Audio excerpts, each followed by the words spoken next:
Hello dear friends, welcome to Shobhit Agrawal classes. आज जो topic है काफ़ी अच्छा और इम्पोर्टेंट टॉपिक है आप सभी के लिए।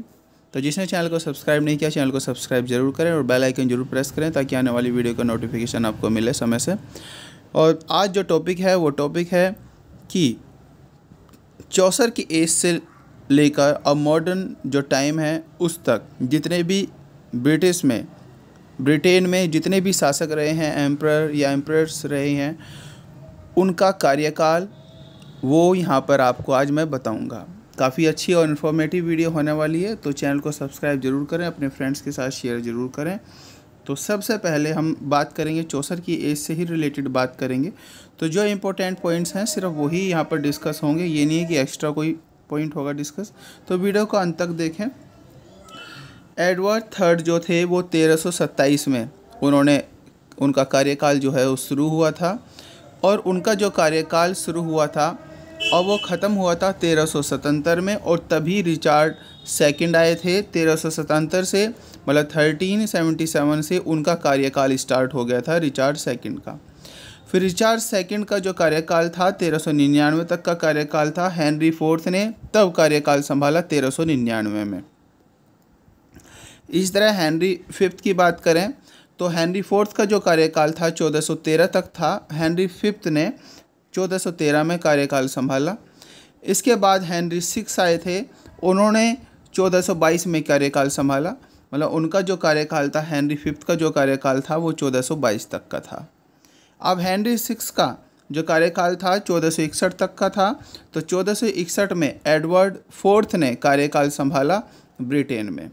फिर इसके बाद जो एडवर्ड फोर्थ का जो कार्यकाल था 1461 से 83 तक था। फिर 83 में रिचार्ड थर्ड ने कार्यकाल संभाला था। फिर इसके ठीक बाद इनका जो कार्यकाल रहा वो सिर्फ 2 साल चला था रिचार्ड थर्ड का। हेनरी सेवन्थ ने फिर कार्यकाल संभाला 1485 में। फिर 1485 से 1509 तक हेनरी सेवन्थ ने कार्यकाल संभाला, और उनकी मृत्यु के बाद हेनरी एट्थ ने 1509 में कार्यकाल संभाला। मतलब ये मान के चलिए कि जितने भी राजा हैं जब उनका कार्यकाल समाप्त हुआ वो मर ही गए थे। हेनरी एट्थ ने कार्यकाल संभाला था 1509 में, जब हेनरी सेवन्थ की डेथ हो गई थी।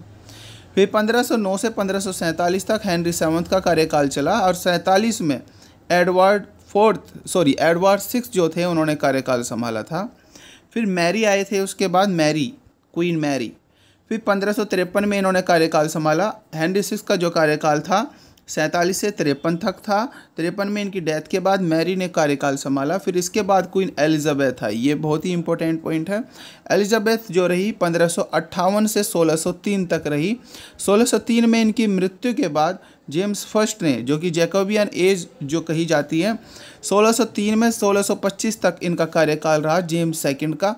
25 में इनकी डेथ के बाद चार्ल्स सेकंड ने कार्यकाल संभाला। ये जो समय इस समय एलिजाबेथ से लेकर और अब तक जो मैं बता रहा हूँ वो इम्पोर्टेंट है, क्योंकि हमारे सिलेबस में Elizabethan age, Puritan age, Jacobean age ये सब हमारे सिलेबस में है टीजीटी पीजीटी में।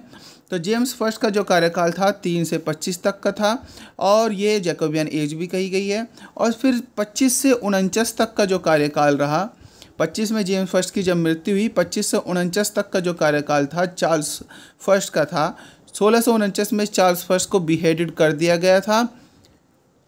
और 1649, अब यहाँ पर आपको गैप दिख रहा होगा, 49 से 53 तक, 49 to 53 ये है कॉमनवेल्थ पीरियड। इसमें शासक कोई नहीं था, एक तरीके से एक शासन चल रहा था, वो चल रहा था प्यूरिटन्स के द्वारा। कॉमनवेल्थ पीरियड वो था जब 1649 में चार्ल्स फर्स्ट को मार दिया गया था प्यूरिटन्स के द्वारा।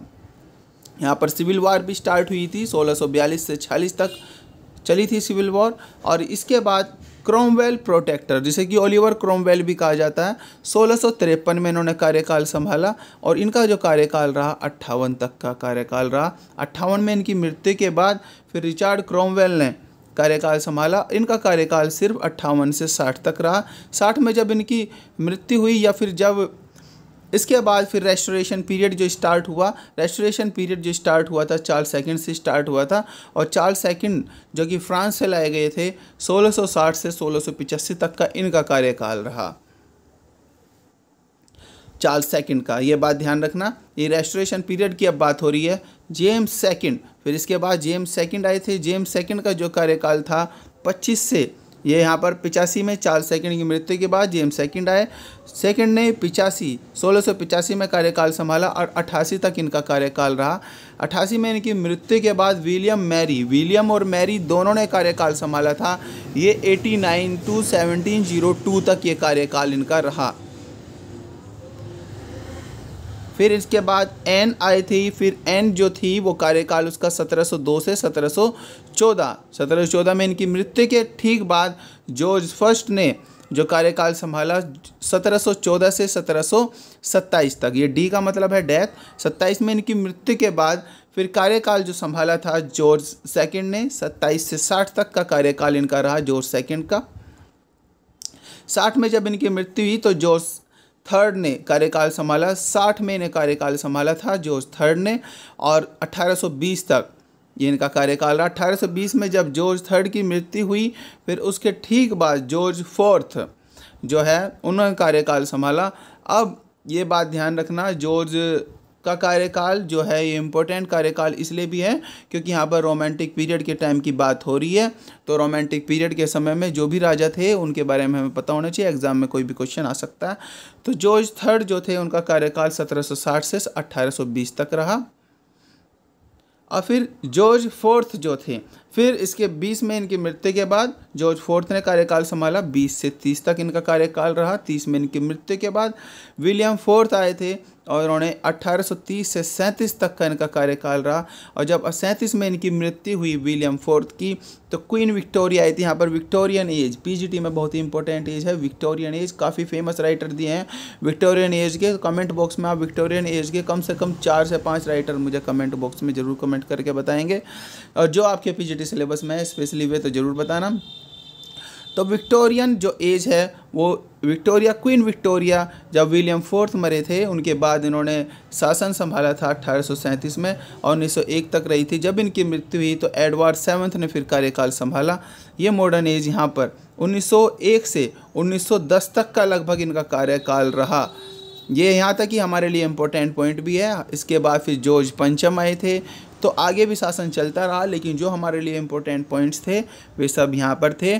तो आपको इसमें Puritan age, Jacobean age, Elizabethan age, romantic age, pre romantic age और आपको विक्टोरियन एज, इन एज में और चौसर के समय में ये सब आपको पता होना चाहिए कि कौन कौन उस समय कार्यकाल में रहा। तो आपके लिए काफ़ी हेल्पफुल आई होप ये वीडियो रही होगी।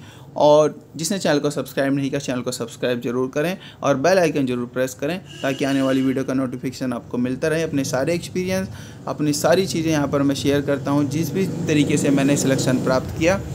तो चैनल के साथ बने रहने के लिए धन्यवाद। Thank you, bye bye.